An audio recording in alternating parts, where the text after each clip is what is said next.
Action talk and no one bag of mouth. Cause we run the east, west, the north and south. Make them know say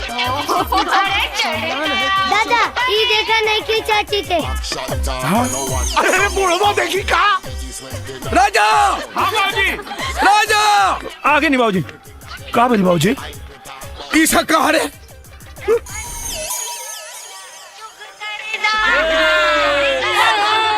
एक बात सुन, एकरा ला सरब बा की ना हमने की जानत, बाकी हमरा ला सरब बा। एक बात कान खोल के सुन ले, आज के बाद अगर ऐसा भाई तो फिर सोच लिए। चल रे।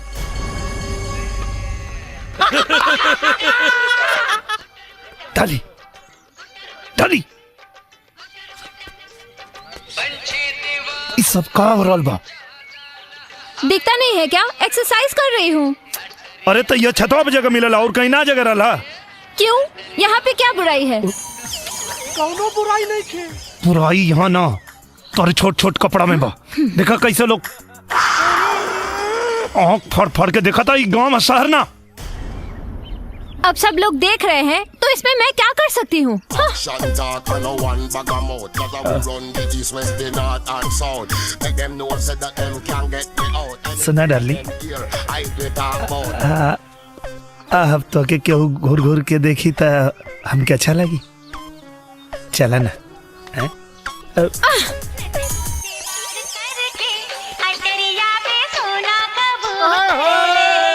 अरे कनवा इतना लात खैले लेकिन सुधर लेना। अरे हमरा के छोड़, जबन तू मेहरारू के चक्कर में तू बिसाता रहे ना, आपन सोच। राजा हाँ माई तो के तो देख ले एक दिन। अरे पहले ओकरा के देख, ओकरा के। मैं ही जीतूंगी। हाय जीजू। हाँ जोकर। यप। खाना बनाओ ला, सब सामान लेकर रख दल बनी, जाके खाना बना ला लोगन। भैया जाओ। मुझे खाना कहाँ बनाने आता बहना? जैकी मुझे भी नहीं आता लकी। अब राजा तुम्हें तो बहुत अच्छा खाना बनाना आता है। हाँ? जाओ ना प्लीज। हाँ ठीक बा ना। हाँ हम बना देता नहीं। खेला लो।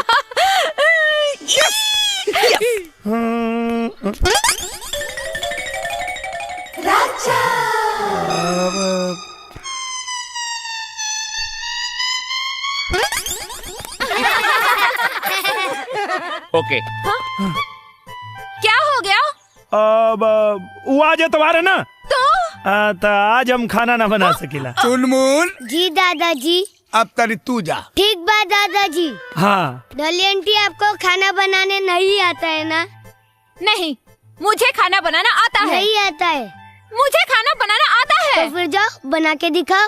ठीक है, मैं तुम्हारे लिए और तुम सबके लिए खाना बना के दिखाती हूँ। हाँ?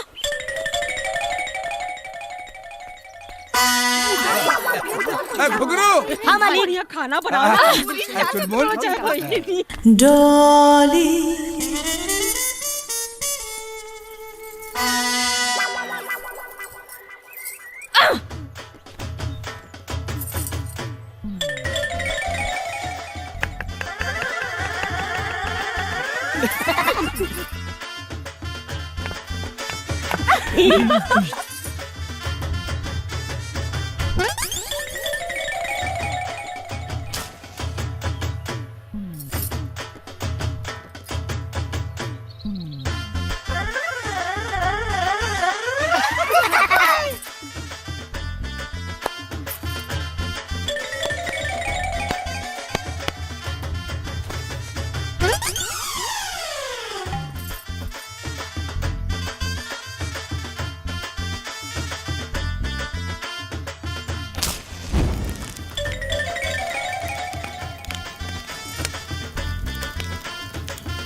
अरे देखा तू लोग डॉली। अरे चुनमुन अब तोरे खातिर चॉकलेट लेवे चलब। डॉली